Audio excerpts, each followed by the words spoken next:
আমাদের সালাফগণ তারা জীবনের সবকিছুর চেয়ে ফজরের 2 রাকাত সুন্নতকে 2 রাকাত ফজরকে বেশি মূল্যায়িত করতেন।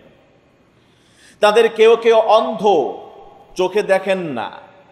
তাদেরকে বলা হলো যে আপনারা অমুক জায়গায় একেবারে নির্জনে বহু দূরে একজন ডাক্তার আছেন, চিকিৎসক আছেন, তার কাছে গেলে আপনার চোখের আলো ফিরে আসবে, তিনি আপনাকে চিকিৎসা দিলে সেই চিকিৎসাপত্র কাজে লাগবে। তিনি সেখানে জিজ্ঞেস করতেন অন্ধ মানুষটা, সেখানে কি জামাত সহকারে সালাত আদায়ের ব্যবস্থা আছে? জবাব আসতো না। এত দূর দূরান্তে গ্রামাঞ্চলে কিভাবে আসবে? ওই বাদিয়াতে উপত্যকায় তো জামাতের কোনো ব্যবস্থা নাই। তিনি বলতেন তাহলে আমার সেখানে যাওয়ার কোনো দরকারই নাই, আমার চোখের দৃষ্টির কোনো প্রয়োজনে নাই। আমার রব যদি চান তাহলে আমাকে এখানে তিনি সুস্থ করবেন, আমি তারপরও আমার চোখের দৃষ্টি ফিরিয়ে আনবার জন্য ফজরের সালাত কাজা করতে রাজি নয়। তাদের কাউকে বলা হতো অমুক লোক তো আপনাকে হত্যা করবার জন্য ওঁত পেতে আছে, আপনি ঘর থেকে বের হবেন না। যদি আপনি ঘর থেকে বের হন সাক্ষাৎ আপনি আর বাঁচতে পারবেন না, আপনাকে মেরে ফেলা হবে। তখন তিনি জবাবে বলতেন, মুআজ্জিন যখন আমাকে আহ্বান করবে আর আমি শুনবো হাইয়া আলাল ফালাহ, হাইয়া আলাল ফালাহ, কল্যাণের দিকে আসো, কল্যাণের দিকে আসো, যখন মুয়াজ্জিনের এই আওয়াজ আমি শুনবো, আমি কি করে ঘরে বসে থাকবো কল্যাণের দিকে ছুটে না গিয়ে? আমার কল্যাণ তো মুয়াজ্জিন আমাকে আহ্বান করছে মসজিদে, আমার ঘরে তো আমার কল্যাণ নয়। আমার ওই শত্রু আমার কিছুই করতে পারবে না যদি আমি আমার রবের ডাকে আমি সাড়া দিয়ে মসজিদে যাই, ফজরের সালাত আদায় করি। ফজরের সালাতকে আমাদের পূর্বপুরুষগণ এত বেশি মূল্যায়ন করতেন যেটা অবর্ণনীয়। এই অল্প সময় বলে শেষ করা যায় না, তারপরও কিছু কথা বলবো কেন তারা ফজরের সালাতকে এত বেশি গুরুত্ব দিতেন। কারণ যেই ব্যক্তি ফজরের সালাত জামাত সহকারে আদায় করবে সে সারা রাতের অর্ধরাত দাঁড়িয়ে কিয়ামুল লাইল করার সওয়াব তার আমলনামায় জোটে, আল্লাহ লিখে দেন। ইমাম মুসলিম তার সহিহ হাদিসে হাদিস নকল করেছেন, মান সাল্লাল ইশা ফি জামাআ ফাকান্নামা কামা নিসফাল লাইল, যে ব্যক্তি ইশার সালাত জামাত সহকারে আদায় করলো অর্ধরাত্রি কিয়ামুল লাইলের সওয়াব পেল। ওয়ামান সাল্লাস সুবহা ফি জামাআ, যে ব্যক্তি ফজরের সালাত জামাত বদ্ধ হয়ে আদায় করলো ফাকান্নামা সাল্লাল লাইলা কুল্লাহু, কেন যেন সে সারা রাত কিয়ামুল লাইল জামাতে আদায় করা সওয়াব পেল।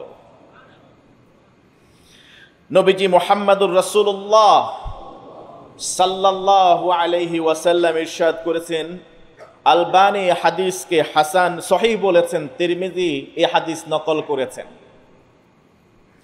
মান সাল্লাল গাদাতা ফিল জামাআ, মান সাল্লাল গাদাতা ফি জামাআ, যে জামাত বদ্ধভাবে ফজরের সালাত আদায় করবে, সুম্মা কাআদা, এরপর সে জামাত শেষ করে ওই অবস্থানে বসে থাকবে, ইয়াযকুরুল্লাহ হাত্তা তাতলুআ আশ-শামসু, ফজরের সূর্য উদিত হবার আগ পর্যন্ত সে ওই জায়গায় বসে বসে জিকির আজকার করে, সুম্মা সাল্লা রাকাআতাইন, এরপর 2 রাকাত সালাত আদায় করে, কানাত লাহু কাআজরি হাজ্জাতিন ওয়া উমরাতিন তাম্মাতিন তাম্মাতিন তাম্মা,